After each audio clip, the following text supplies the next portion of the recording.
സമാധാനം നഷ്ടപ്പെട്ട ഒരു ലോകത്തിലാണ് നാം ജീവിക്കുന്നത്. സമാധാനത്തിനായി മനുഷ്യൻ ഓടി അധ്വാനിക്കുന്നത് നമുക്ക് കാണുവാൻ കഴിയും. ഈ തലമുറയിൽ നാം ജീവിക്കുമ്പോൾ അനേകർ നിരാശയ്ക്ക് അടിമകളാണ്, അല്ലെങ്കിൽ ഡിപ്രഷന് അടിമകളാണ്. പ്രശ്നങ്ങളെ അതിജീവിക്കുവാൻ കഴിയാത്ത നിരാശകൾ പലപ്പോഴും പലരെയും ബാധിക്കുന്നു. അത് നിമിത്തം അവർ അനേക പരാജയങ്ങളിലേക്ക് വഴുതി വീഴുകയാണ് ചെയ്യാറുള്ളത്. അതിനെ അതിജീവിക്കുവാൻ ആർക്കും കഴിയാത്ത വിധത്തിലുള്ള സാഹചര്യങ്ങളും സമ്മർദ്ദങ്ങളും പലരിലേക്കും കടന്നു വരുന്നു. ചിലർ സാമ്പത്തിക പ്രശ്നങ്ങളിൽ അകപ്പെടുന്നു, ചിലർ രോഗങ്ങളിൽ അകപ്പെടുന്നു, ചിലർ കടബാധ്യതകളിൽ അകപ്പെടുന്നു, ചിലർ കുടുംബ പ്രശ്നത്തിലും രോഗത്തിനെയും നടുവിൽ വീണു പോകുന്നു.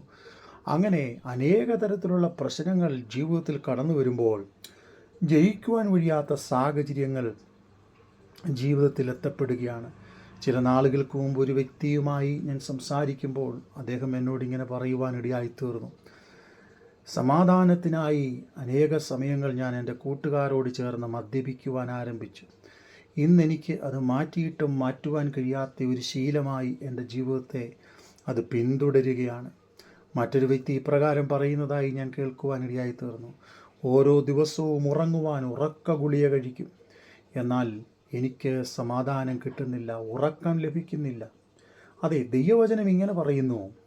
ഫിലിപ്പിയ ലേഖനം 4-ാം അധ്യായം അതിൻ്റെ 7-ാം വാക്യം, സകല ബുദ്ധിയെയും കവിയുന്ന ദൈവസമാധാനം നിങ്ങളുടെ ഹൃദയങ്ങളെയും നിലവുകളെയും കാക്കുമാറാകട്ടെ. അതെ, ദൈവസമാധാനം അത് സകല ബുദ്ധിയെയും കവിയുന്ന ഒന്നാണ്. അതിൽ നാം ആശ്രയിക്കുകയും വിശ്വസിക്കുകയും ചെയ്താൽ അത് നമ്മുടെ ജീവിതത്തിൽ അനുഗ്രഹമായി തീരും.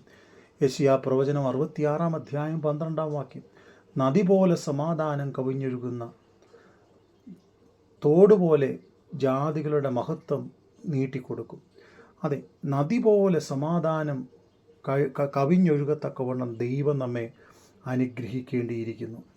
അതെ, സ്ഥിരമാനസൻ തന്നിൽ ആശ്രയം വെച്ചിരിക്കിയാൽ നീ അവനെ പൂർണ്ണ സമാധാനത്തിൽ കാക്കും. യെശയ്യാവ് 26:3. അതെ, നമ്മുടെ ജീവിതത്തിൽ നാം മനസ്സിലാക്കുക, നമ്മുടെ കർത്താവ് സമാധാന പ്രഭുവാണ്. താൻ അത്ഭുത മന്ത്രിയാണ്, നിത്യദൈവമാണ്, വീരനാം പിതാവാണ്. അതെ, നാം ഈ ദിവസങ്ങളിൽ നമുക്ക് തരുന്ന ആയുസ് സമാധാനത്തോടെ ജീവിക്കുവാൻ തക്കവണ്ണം ലോകത്തിൻ്റെ എന്തെങ്കിലും തെറ്റിലകപ്പെട്ട് പരാജയപ്പെട്ടു പോവുകയോ മദ്യത്തിനും മയക്കുമരുന്നിനും സിനിമയ്ക്കും അല്ലെങ്കിൽ മറ്റേതെങ്കിലും സാഹചര്യങ്ങളിൽ വീണു പോകുകയോ അല്ല ചെയ്യേണ്ടുന്നത്. പിന്നെയോ ദൈവത്തിൽ ആശ്രയിക്കുകയും ദൈവത്തിൽ വിശ്വസിക്കുകയും ദൈവത്തോട് പ്രാർത്ഥിക്കുകയും അത്രേ വേണ്ടുന്നത്.